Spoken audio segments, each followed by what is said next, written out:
C-R-A-C. So I say creep, you say crack. The thing is, the storyteller is not going to start until he or she gets a lot of enthusiasm with that creep, crack.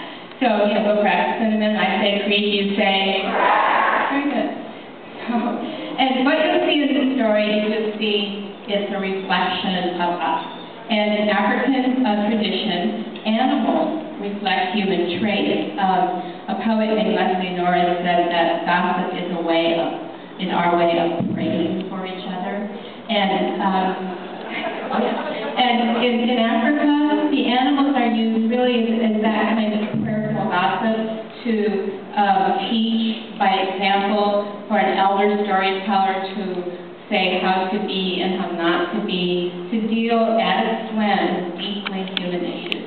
Most all poems and stories, if you want to extrapolate to their very essence, are really asking questions. And those questions are what's been talked about tonight. What does our life mean? How do we love? How do we honor life? How do we relate to sorrow? Pretty much what stories and poetry can be boiled down to. You'll see that in the story. Now, when I tell the story to teens or children, I never go on like this, ever. Ever. And after the story, I never say, well, yeah, you know, that was bad. No. The story takes the kids into the poetry, so then we'll go into the poetry. So this story is from Haiti, and there's a song in it. The song goes like this. I'm going to give you 1 minute for practice after I teach it to you. It goes like this. It goes, dagada, dagada, dagada, dum, dagada, dagada, dagada, dum. Okay, we'll try. First, it goes like this. One more. It goes. It's a dancing song. So it goes, dagada, dagada, dagada, dum, dagada, dagada, dagada, dum. Got it? That's right. 1, 2, 3. Dagada, dagada, dagada, dum, dagada, dagada, dagada, dum. Okay. I say creep, you say crack. Creep. From Haiti, the story of Owl. Owl thought that he was ugly. He thought he was really ugly. But one night, he met a girl, and she liked him. She wouldn't have liked me if she would have met me in the day and seen my face. So Owl kept going back to see the girl in the evening. They would sit on the porch and drink a cool drink and talk, and finally they fell in love. Now one night, Owl got his courage up. He got down on his knees and he asked the girl to marry. And the girl said, yes. When the girl told her mother that she was going to marry Owl, the girl's mother said, no, you can't marry somebody who's like, he's come here in the evening, I've never gotten to look at him. Well, mother, he comes in the evening because he works all day and he has to go home and get all cleaned out to come see me. Well, we'll take care of that. We'll have a dance for him this Sunday afternoon. Now, when Owl heard there was going to be a dance for him in the afternoon, at first he was very excited, pleased, but then he got nervous. So he went to his cousin, Rooster. Rooster was cool. Rooster was well dressed. He was confident. Sure, Owl, I love the party. I'll go with you. Sunday afternoon came, and there were Owl and Rooster riding to dance. Owl looked over at Rooster. Rooster was so well dressed. Owl felt nervous. He said, Rooster, you go on to the dance. You go ahead, and I'll come later. Tell him I'll be there right after dark. I had an accident. All right, Owl. Whatever you say, said Rooster. So Rooster went to the dance. And when it was dark, Owl rolled his horse up right to the girl's house. He got on his horse, tied the reins to a tree that was very close by, and went down to where there was music and drumming and dancing, and he found Rooster. And when Rooster saw Owl, he said, Owl, what are you doing with that straw hat pulled down, covering almost your whole face?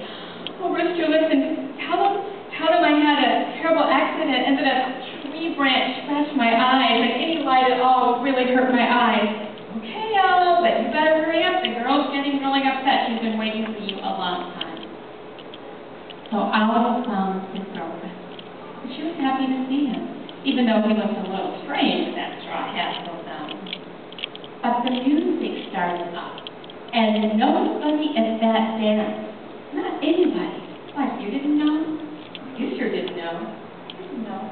Nobody knew, neither did you, that Owl could dance. Oh, dance. What a dancer he was. So the music started, da-da-da, da-da-da, da-da-da, da-da-da, da-da-da, da-da-da, and they were dancing, having such a good time. And Owl looked back behind him, and Rooster was dancing too, and he worried Rooster will forget to crow. I told Rooster to crow as soon as the sun came up so I could get out of here. He promised me he would. He'll forget. So Owl excused himself from the girls. He went over one hill and another, and he looked out into the night. He wanted to see if the sun was coming up. Do you think the sun was coming up? No, no sun.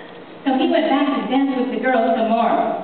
Da-ga-da, da-ga-da, da-ga-da, da, da-ga-da, da-ga-da, da-ga-da, da.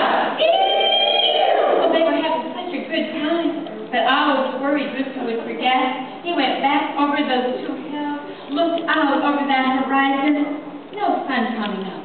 So he went back, and they danced, and they danced, and they danced. Da-ga-da, da-ga-da, da-ga-da, da, da-ga-da, da-ga-da, da-ga-da, da.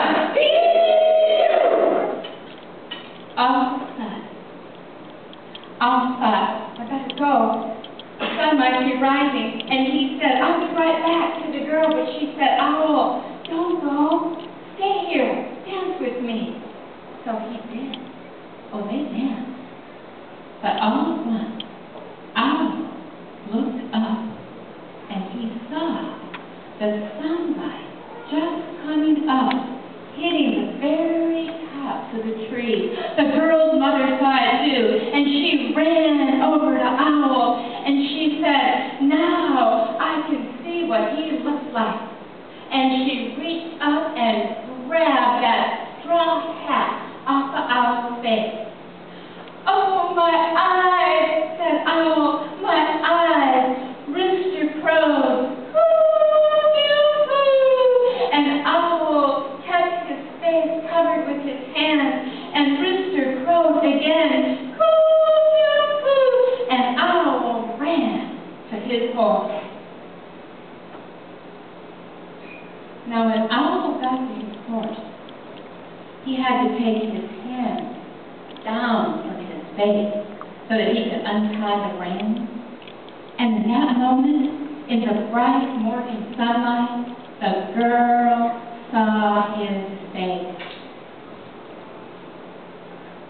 It was the handsomest, the fiercest, the most striking face she had ever seen. Owl! Owl, come back! Owl!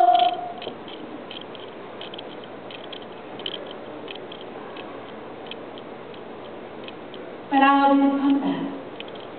He just got on his horse and rode further and further away. The girl waited, and she waited and waited. And after a long time passed, she married Rooster. And she was happy enough, but oftentimes in the morning, when Rooster would crow,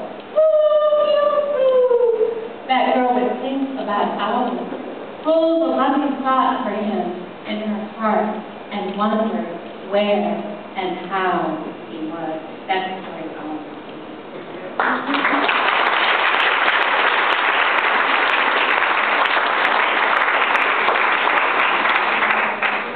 So, again, I don't talk to kids about the story directly, but you can see that those universal gestures of, come back, but Owl didn't come back. That's love. I want you to come back, and you're not coming back. So I use these stories to celebrate culture, to give reflection services, and then I use them as springboards for deep writing. And the writing that kids have, what they have to say in their hearts is profound, honest, and always comes from the heart. So I want to read you a couple poems.